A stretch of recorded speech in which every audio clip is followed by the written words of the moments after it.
Welcome back everybody to another deck profile here with Chris from CTJ the Saiyan Elites. Today we're bringing you guys a revised version of the Hatchiyack leader, my favorite leader that's come out between set 8 and set 9.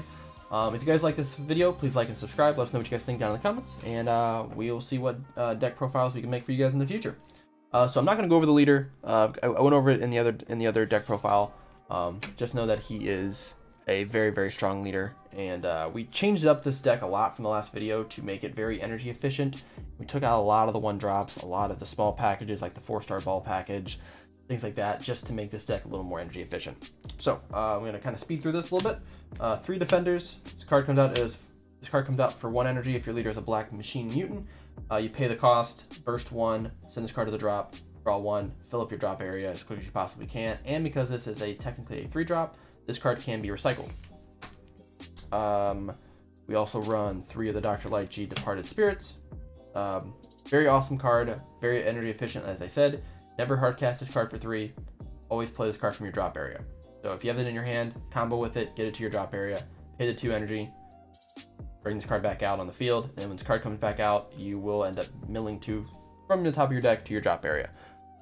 Very good. Once you see 2 of these, play the 3rd one as energy, because you will always be able to play these cards from your drop area at any point in the game for 2 energy. So very energy efficient. We play 3 Super Saiyan 3 Son Gohans. Another very energy efficient card. You will never hardcast this card ever, never should. This card comes out when one of your battle cards, maybe like this, is removed from play from a skill. Not KO'd by a attack, just KO'd from a skill. So that allows you to play a 4-drop 15k blocker out for free. Again, this card is able to be recycled with special summoning. And if you play this card out, specifically, let's say this card gets KO'd by a skill. Cool, you play this card out, next turn, tap 2, play this card back out, now you have 2 blockers. Very energy efficiency, gives us slightly of a big wall early game, stop aggro decks from punching us in the face. The only 1-drop we run in this deck is the Son Goku making an entrance. We run it for our small Goku package that we run. Sorry, a little messy there. So the 1-drop is a negate, no combo power, just comes out for 1 energy as a negate.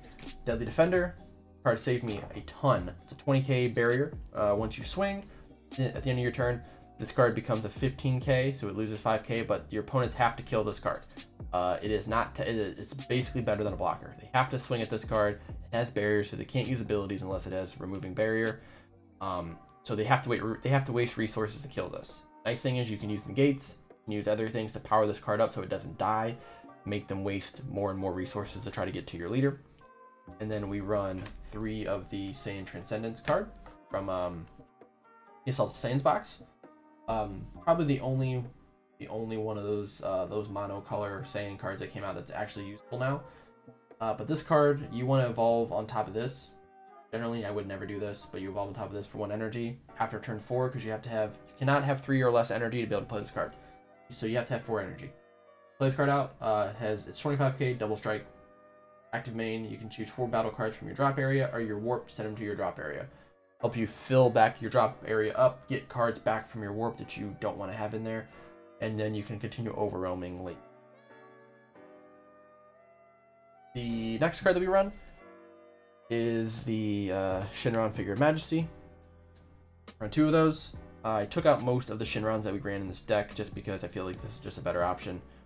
Sparking 5, draw 1, and then you choose one of these 3 effects. You either untap 2 energy, play a 2-drop or less from your drop, which we don't have too many, or you give a battle card or a leader 5k and crit. This card basically becomes energy most of the time, unless I absolutely have the time and the energy to be able to play out 4. Most of the time this is going to be energy.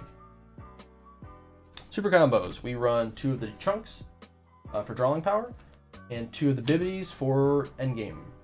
This card has won me probably a dozen games. You combo with this card, it gains 3k plus 1000 power for every card in your drop and your warp. So if you have 30 cards between your drop and your warp, this card becomes a 33k combo. And then if you have 2 of them, that's over 60,000 power that your opponent has to basically swing through. Not really going to happen. You can actually use Shenron to pull this card back out, play it, and basically pull this card back out and play it. and then combo with it from your drop area. I mean, combo with it from your battle area if you really need to. So you can actually have more super combos. It's a weird little tech thing that you can do. It's not super efficient. Ghost Warriors. We run 2 of the Turles, Unstoppable Warrior. It's probably one of the best black cards in the game.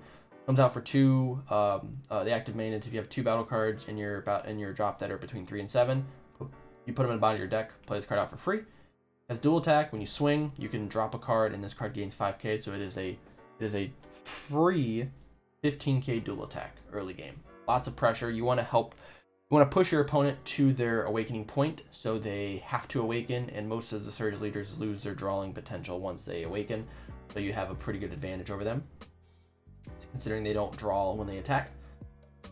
And yeah, I actually will run 3 of these. I have one on the way, being mailed to me, so I'm just waiting for it to get here, but I will end up running 3 of these just because it is such a good card. The other Ghost Warrior that we run is Slug. Don't run Cooler. Think Cooler is pretty useless. Frieza and the other Turles are very situational, so they're definitely sideboard options, but this is the best one. Active main, send this card to the drop. You choose one of your opponent's battle cards with a greater or an equal to energy cost of what they have in their energy, and send it to the warp. So any special summons, any union absorbs, any successors, any X evolves, anything that means that they have a higher cost or equal to what they have on the field, you just play this card out, swing, not even swing, just active main, send it to the drop, and send that card to the warp. Basically remove one of their big battle cards or their end game stuff, basically for free. Also forgot to mention that this card has another active main, which can come out if you have 3 battle cards between 3 and 7. You put them in the bottom of your deck in any order, play this card out for free. That a lot of the special summoning stuff will go on in this deck just because we want to be as energy efficient as possible with our battle cards, because we want to spend most of our energy on our extra cards. One of the kind of extra cardy things that we run is the Deborah Darkness Perfected, aka the God Killer. Card comes out for 2. Thank God we finally got a counterplay for black. This card comes out, choose a battle card, it loses all of its skills, can't activate any skills, and can't attack for the duration of the turn. This card is very good because it will shut off literally every single secret rare in the game because of the wording. The wording is very similar to how Champa the Trickster is, which Champa gets around Deflect, so this card gets around Deflect. At least in my personal opinion it does. Also, the one big enemy of this deck is Danger 21 Violent Predator. Card comes out, choose all of your your opponent's mono color cards, send them back to their deck. You can play this card out. This card will still it still sends all of your cards back because it's an active when you play it, so that card auto still gets still goes off first. But this card will then trigger can't use her triple attack for the duration of the turn. So they lose 3 attacks off of that card. So kind of helps, and the card can't attack for the duration of the turn, so it does shut that card off for the duration of the turn, so it does give you a chance to kind of get back into the game. But every other card in the game, it card just shuts it off. We'll end up running 3 of these once I get the 3rd one. Run a 1 of Godly Aptitude. This card mainly gets played for energy. Every now and then I will hard cast it for 4 because I can remove any card without barrier and send it to the warp, and then I can also recycle this card because of the 4 energy. But most of the time it's going to be energy. We run 2 Trunks, Power Overseeing Time. A lot of Hatchiyack decks run 1. I strongly advise against that. I would run 2. 2, because you can actually activate the ability obviously twice. Gives you some more overwhelming power later in the game, and because we run such a heavy package with the Son Goku Saiyan Transcendence, we're going to have a lot of overwhelm potential late in the game, and I want to be able to play out my big boss monsters more, using this effect, pulling it to the drop, filling up my drop area, and then bringing this out to overwhelm to pull a card back. Oh yeah, and it has double strike, which is pretty good because you can also push for using them to waste resources on this card. Because once it's played, it already uses its effect, so as long as it doesn't get Denial of Hope, you're good. 1 Hatchiyack, overwhelming power. I took this card out before. I realized it is pretty good because it does still use the special summoning technique to, recycle cards back into my deck, which is what I need to do so I don't mill myself out. But also you can cheat out the SR Hatchiyack for 4 energy, which is right here. So Fueled by Hatred. I run 3. I have a 4th one. I sideboard it if I do have a sideboard for this deck, but I think 3 is plenty. This card has a ton of effects. For one, it comes out, once the card comes out in the field, it becomes an 8 cost. So this card can swing twice. Doesn't matter what other cards you have in the battlefield. So you have this, let's say you have this, and this on the field. You can swing twice with Hatchiyack, you can swing twice with Turles, and you can swing with your leader. 5 damage in 1 turn from a Hatchiyack deck. Pretty insane. This card also has some other effects where if in a battle card is attacking, you can place a card in the drop and negate the attack, which is great. If you have this out, you can play it out for 4. Also has another ability, which if you play 3 battle cards from between 3 and 7 from your drop, put them in the bottom of your deck, you can remove any card in the game, ignoring barrier, send to the warp. So any big boss monsters, any cards like Vegeta Inspiring Technique that you want to get rid of, and just use the active main, remove it from the game. Pretty good. They can't get it back with We Are Universe 7. Adds a lot of pressure for you.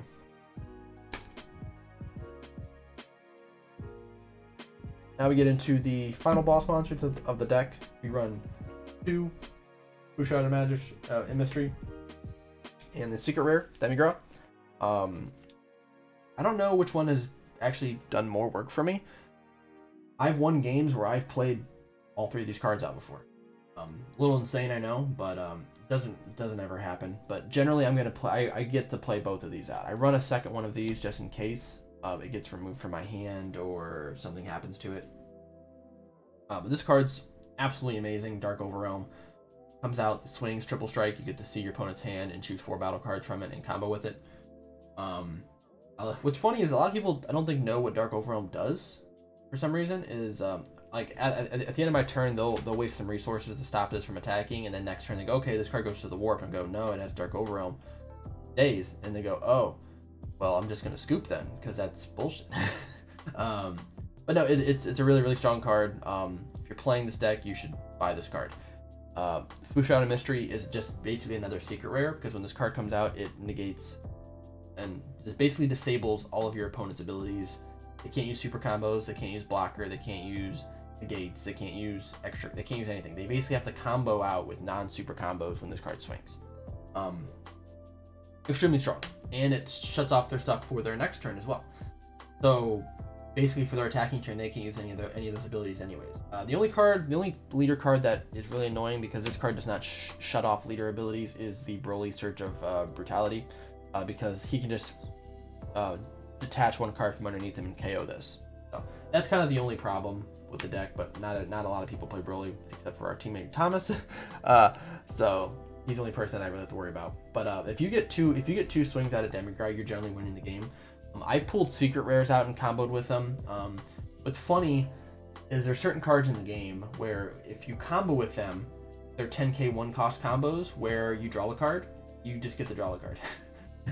So it's really funny when you play in a mirror matchup against like Boo or something, like a black mirror matchup, and you pull their Bibbidi combos, and then you actually get to activate that. It's hilarious. Now for the extra cards, we run 3 of the Power Burst, which is kind of the standard black negate that everybody runs. It negates, you pull 1 drop back, you use it to recycle out the Son Goku, blah blah blah blah blah. That's fine and dandy. But this is where the deck, I think, really gets a lot of the power comes from these extra cards. And I don't run so many of them, but when they come into effect, I think they really help. Run 2 Petrifications. It's basically our Flying Nimbus. You drop a card, choose one, you negate, drop a card. If you do, you get to choose one of your opponent's battle cards. It cannot attack, can't be used, cannot be used, cannot have its skills used, can't be used in the combo area. So if you're playing against Invoker, run 3 or 4 of this card.